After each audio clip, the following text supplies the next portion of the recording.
विश्वास का कत्ल। हम ऐसे कब तक मिलते रहेंगे रोहित? क्या कभी हमारी शादी भी होगी या हम केवल प्रेमी प्रेमिका ही कहलाएंगे? रेशमा रोहित के कंधे पर सिर टिकाते हुए बोली, यार तुम तो जानती हो कि मैं अभी बेरोजगार हूँ। पहले नौकरी तो लगने दो। जैसे ही नौकरी लगेगी पहला काम यही करूँगा। रोहित रेशमा के बालों में उंगली फिराते हुए बोला, तब तक तो हमारी शादी की उम्र ही निकल जाएगी। मैं 25 की हो गई हूँ यार। बहुत इंतज़ार कर लिया, अब और इंतज़ार नहीं होता है। अब तो ऐसा मन करता है कि हम दोनों शादीशुदा जीवन गुजारें, खूब मस्ती करें और एक बच्चा पैदा कर उसके साथ खूब खेलें। रेशमा रोहित की आंखों में डूबते हुए बोली, ओ मैडम जी, अभी धरती पर ही रहो, आसमान में पतंग की तरह मत उड़ो। आपको पता है कि यह जमाना कितना बेदर्द है। 1 मिनट में सट से पतंग काट देते हैं और तुम तो जानती ही हो कि कटी पतंग की हालत क्या होती है। रोहित रेशमा का चेहरा अपनी दोनों हथेलियों में लेते हुए बोला, मैं ट्यूशन से इतना तो कमा ही लेती हूँ ना, जिससे हम दोनों का पेट तो भर ही जाएगा। जब तुम्हारी नौकरी लग जाएगी तब हम सेविंग शुरू कर देंगे। क्यों, ठीक है ना? रेशमा की सुई शादी पर ही अटकी हुई थी।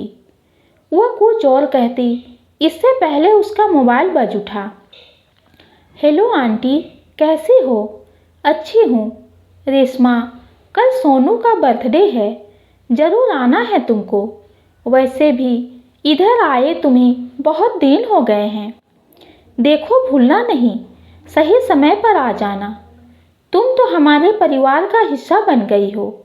सब लोग तुम्हें बहुत चाहते हैं। और हाँ, गिफ्ट वगैरह में पैसा बर्बाद मत करना, समझ गई ना?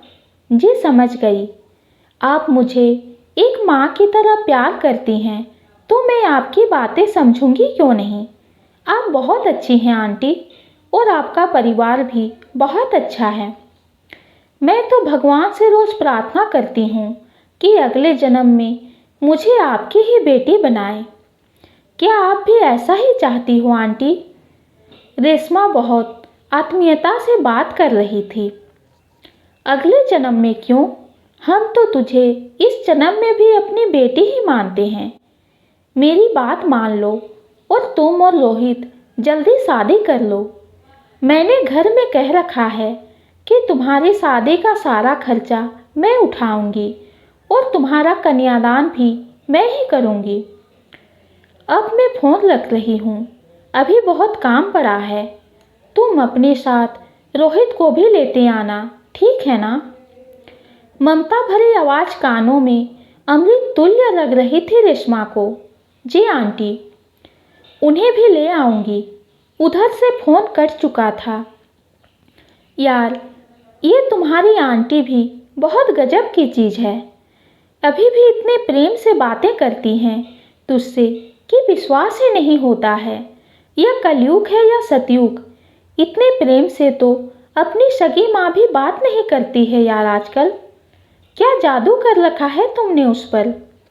रोहित रेशमा की बाहों में भरते हुए बोला, चलो हटो, थोड़ा दूर ही रहो मुझसे।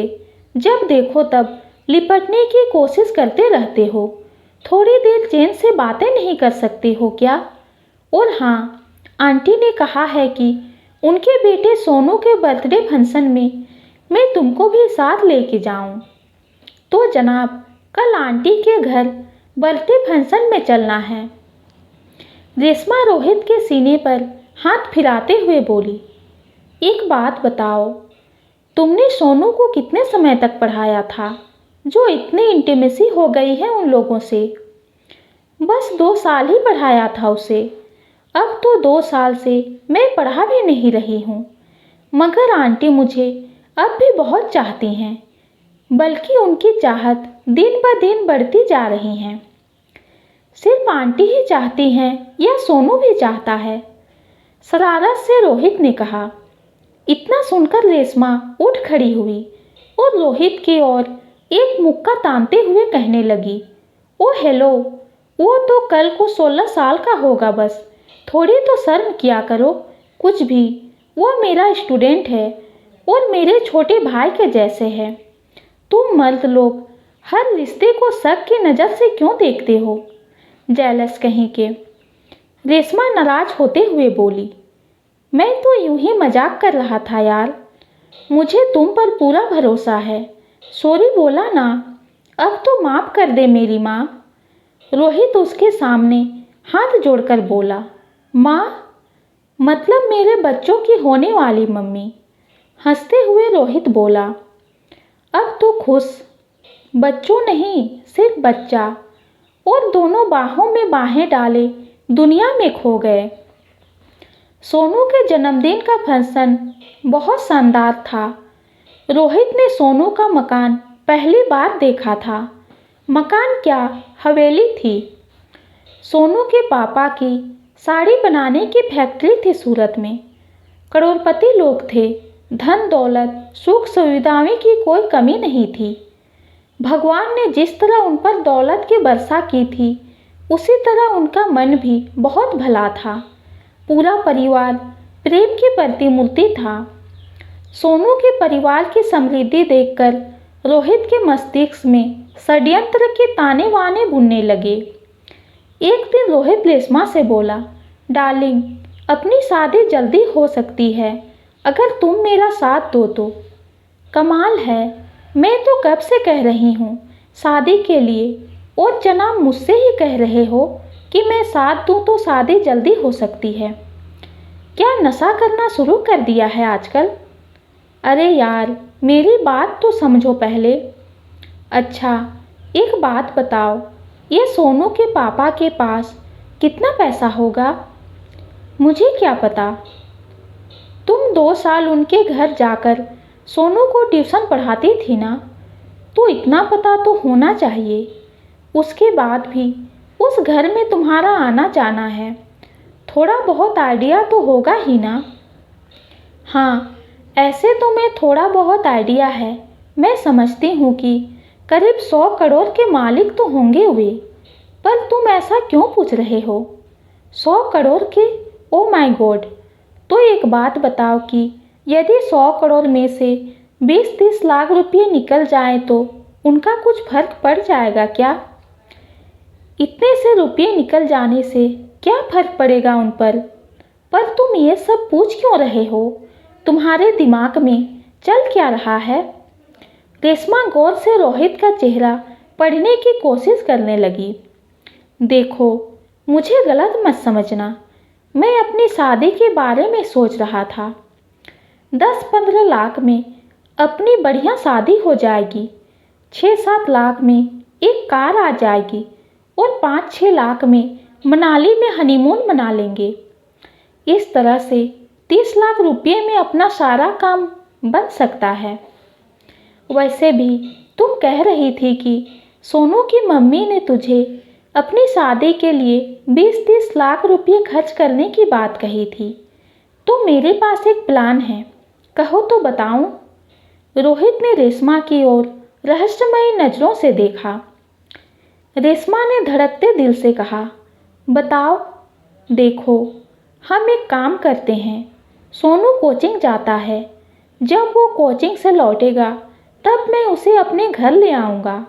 उसके बाद एक गुमनाम चिट्ठी उसके घर भेज दूँगा कि सोनू को सही सलामत वापस चाहते हो तो 30 लाख रुपये दे दो। 30 लाख रुपये मिलते ही हम सोनू को छोड़ देंगे, अपना काम भी बन जाएगा और कोई तकलीफ भी नहीं होगी। बोलो, क्या कहती हो?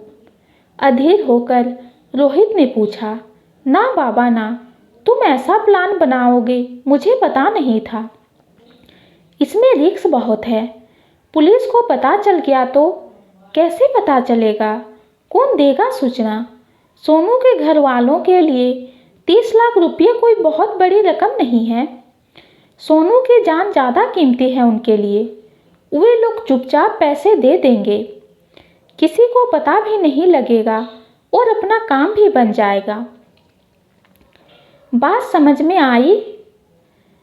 कमरे में एकदम सन्नाटा छा गया।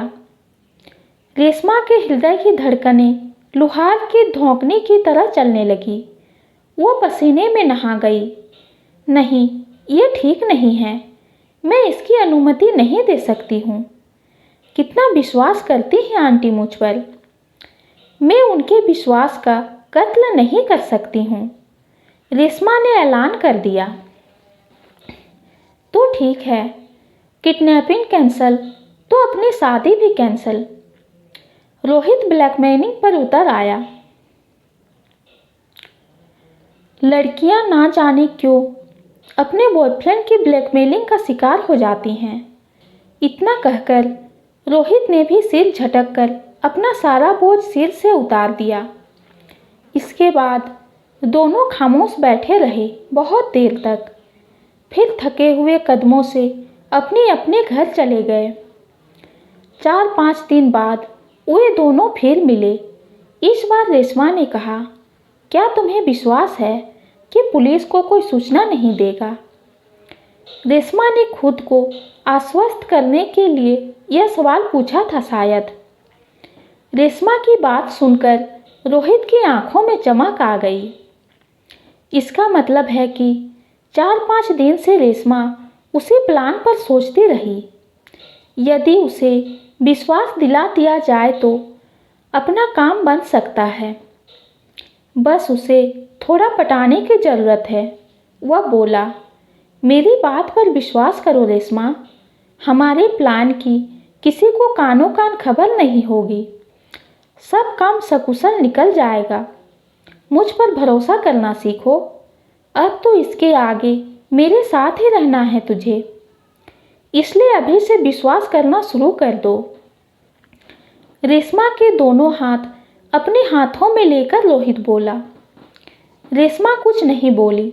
उसकी आंखों से डर साफ झलक रहा था। रोहित ने उसे अपने सीने से चिपका लिया। अच्छा बताओ, कौन सी गाड़ी खरीदेंगे हम लोग? रोहित ने रेशमा को सपने दिखाते हुए कहा। i10, मुझे वो गाड़ी बहुत पसंद है। कल चलें शोरूम पर, ट्रायल भी ले लेंगे और बात भी कराएंगे, ठीक है ना?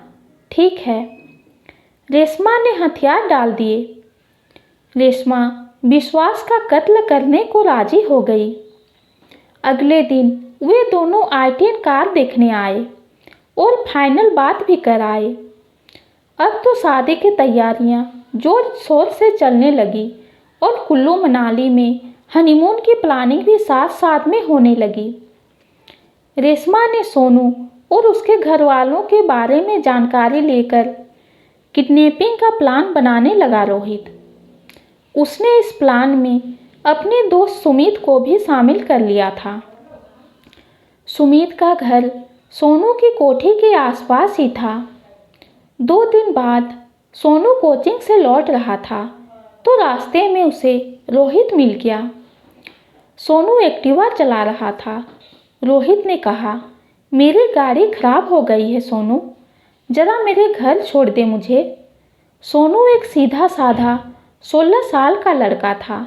वह रोहित के गुस्से इरादों को भांप नहीं पाया और वह उसे अपनी एक्टिवा पर पीछे बिठाकर रोहित के घर आ गया। रोहित उसे अपना घर दिखाने के बहाने उसे अपने कमरे में ले गया और योजना के मुताबिक पहले से उसे मारने की तैयारी से उसकी हत्या कर दी। उसके बाद वह मकान बंद कर एक्टिवा लेकर चल पड़ा और एक जगह एक्टिवा खड़ी कर अपने कमरे में वापस आ गया। सुमित, जो कि सोनू के पास ही रहता था, ने एक चिट्ठी लिखकर उसे एक पत्थर में लपेटकर सोनू के घर में फेंक दी, जिसमें लिखा था कि 30 लाख रुपये की व्यवस्था कर लो और सोनू को छुड़ा लो। उसने ध्यान भटकाने के लिए कुछ नारे भी चिट्ठी में लिख दिए, जिससे लगे कि यह काम किसी शातिर गुंडे का है। उस चिट्ठी को पढ़कर सोनू के पिता ने पुलिस में शिकायत दर्ज करा दी और पुलिस तुरंत हरकत में आ गई। कोचिंग के रास्ते के सारे सीसीटीवी खंगाले गए तो उनमें सोनू और रोहित एक्टिवा पर जाते हुए दिखाई दिए। पुलिस ने त्वरित गति से कार्रवाई की और रोहित के घर दबिश दी तो वहां पर सोनू की लाश मिल गई। रोहित और रेशमा को गिरफ्तार कर लिया गया। साथ ही सुमित को भी दबोच लिया गया। सोनू की मम्मी को विश्वास ही नहीं हुआ कि जिसे वो अपनी बेटी मानती थी, जिस पर वो अपनी बेटी से अधिक विश्वास करती थी, उसी विश्वासघातिनी ने उसके बेटे का कत्ल किया है। कत्ल सोनू के साथ साथ उसके विश्वास का भी किया गया था। जब रेशमा को पता चला कि सोनू का कत्ल हो गया है, तब उसका चेहरा सफ़ेद हो गया। प्लान में सोनू का कत्ल नहीं था, फिर उसका कत्ल क्यों किया गया? रोहित ने अपने बयान में बताया कि उसे संदेह हो गया था कि सोनू भी रेशमा से प्रेम करता है। इसी संदेह के कारण रोहित ने मार दिया एक अबोध बच्चे को। रोहित की तो इतनी जान पहचान भी नहीं थी सोनू के परिवार से, लेकिन रेशमा तो उनकी बेटी जैसी ही थी और सोनू को अपना छोटा भाई मानती थी। स्वार्थ के दलदल में फंसकर वह क्या कर बैठी। जब मोह माया का पर्दा आंखों पर पड़ जाता है तो सबसे पहले विवेक नष्ट हो जाता है। विवेक नष्ट होने से भला बुरा पहचानने की शक्ति समाप्त हो जाती है और तब अज्ञान के वशीभूत होकर तमस गुण की प्रधानता के कारण मनुष्य अपराध कर बैठता है और विश्वास का भी कत्ल कर देता है। सच ही कहा है कि आज के ज़माने में किसी पर भी भरोसा नहीं करना चाहिए। किसी पर भी मतलब किसी पर भी, वह चाहे अपना हो या पराया। परायों पर तो विश्वास करना ही नहीं चाहिए, पर अपनों पर भी नहीं करना चाहिए।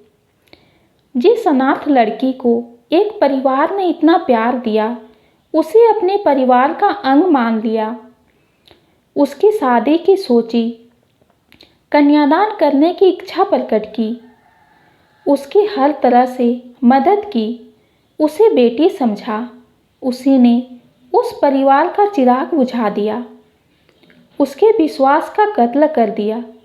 घोर विश्वासघात।